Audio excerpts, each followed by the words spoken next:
Football বিশ্বের সর্বশ্রেষ্ঠ league বলা হয় ইংলিশ প্রিমিয়ার লিগকে, যেখানে প্রতিনিধিত্ব করছে 120টি দেশ, সেখানেও রয়েছে বাংলাদেশ। ইংলিশ প্রিমিয়ার লিগের অফিসিয়াল ফেসবুক পেজে আজকে একটা পোস্ট শেয়ার করা হয়, যেখানে তারা উল্লেখ করে আমাদের এই লিগে 120টি দেশের প্লেয়াররা প্রতিনিধিত্ব করছে। সেখানে তাদের ছবি সহ এবং তাদের দেশের মানচিত্র ছোট করে তারা প্রদর্শন করে এবং দেখিয়ে দিল, তোমার দেশের প্লেয়াররা আমাদের দেশে এসে আমাদের এই লিগকে সমৃদ্ধ করেছে, এই লিগে খেলে নিজেদেরকে অনন্য উচ্চতায় এবং তোমাদের দেশকে প্রতিনিধিত্ব করছে। এই বিষয়টা দেখার পর একজন বাংলাদেশি ফুটবল ফ্যান হিসেবে হোক বা যে জন্যই হোক, আপনি একজন বাংলাদেশি হিসেবে এই দেশে থাকুন কিংবা দেশের বাইরে থাকুন বা বিশ্বের যে প্রান্তেই থাকুন না কেন, কতটা ভালো লাগছে আপনার কাছে বলুন তো? নিশ্চয়ই আপনি এটা যদি দেখে থাকেন তাহলে আপনার কাছে খুবই ভালো লাগছে, ভালো লাগারই কথা। এই ধরনের দৃশ্য দেখার পর আপনি অকপটে বলে ফেলেন, সারা বিশ্বের বিস্ময়, তুমি আমার অহংকার, একটি বাংলাদেশ, তুমি আমাদের সবার।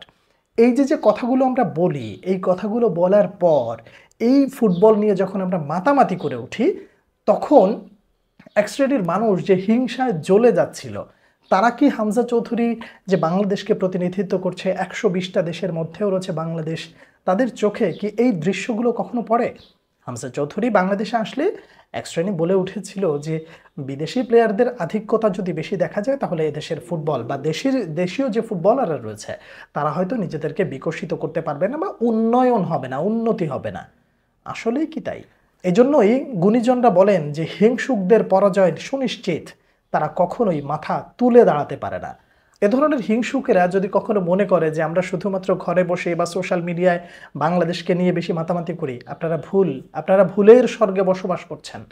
বাংলাদেশের ফুটবলকে এগিয়ে নিয়ে যাওয়ার লক্ষ্যে আমরা যে রাজপথে নেমেছি, আমরা যেভাবে স্লোগান তুলেছি, আমরা সিন্ডিকেটের বিরুদ্ধে যে আওয়াজ তুলেছি, আমাদের আওয়াজ শেষ হয়ে যায়নি।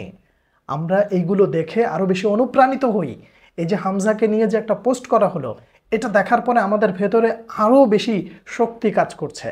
আমরা বাংলাদেশের ফুটবলকে নিয়ে এগিয়ে যেতে চাই, আমরা বাংলাদেশের ফুটবলের উন্নয়ন চাই। হামজা চৌধুরী বাংলাদেশের জার্সি গায়ে জড়িয়ে অলরেডি মাঠে নেমেছেন, দেশের মাটিতে এখনও তার অভিষেক হয়নি, আগামী জুনেই হয়ে যাবে ইনশাল্লাহ। সেই সাথে সামিদ সোম ঘোষণা দিয়েছেন তিনিও বাংলাদেশে আসতে যাচ্ছেন।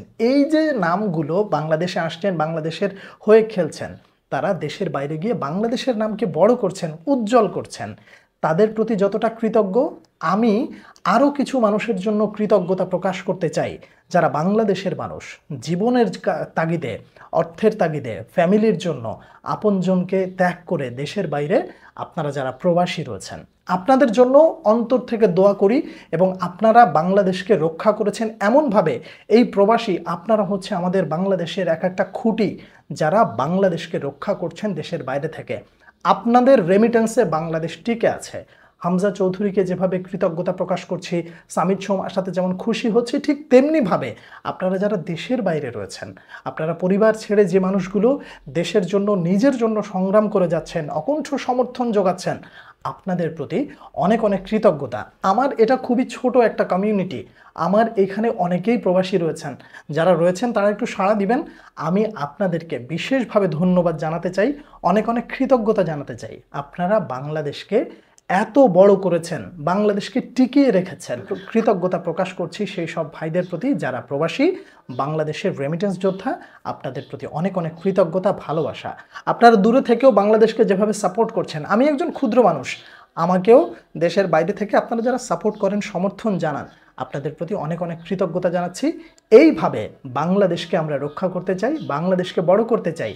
প্রত্যেকের জায়গা থেকে বাংলাদেশকে ভালোবাসবো, বাংলাদেশকে অনেক বেশি সুন্দর করার জন্য কম বেশি যার যতটুকু সামর্থ্য আছে সেইটা দিয়ে চেষ্টা করব। এটাই আমাদের বাংলাদেশ, আমরা বাংলাদেশকে সামনের দিকে এগিয়ে নিয়ে যাব, কোনো বাধা আমাদেরকে দমিয়ে রাখতে পারবে না।